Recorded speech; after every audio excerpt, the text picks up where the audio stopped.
காட்டு மேகமாய் நாம் சேர்ந்து போகலாம்.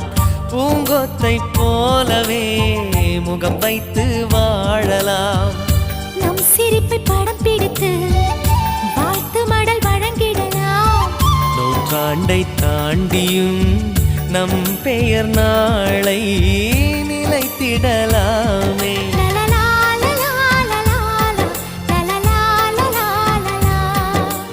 Happy new year, happy new year வந்ததே.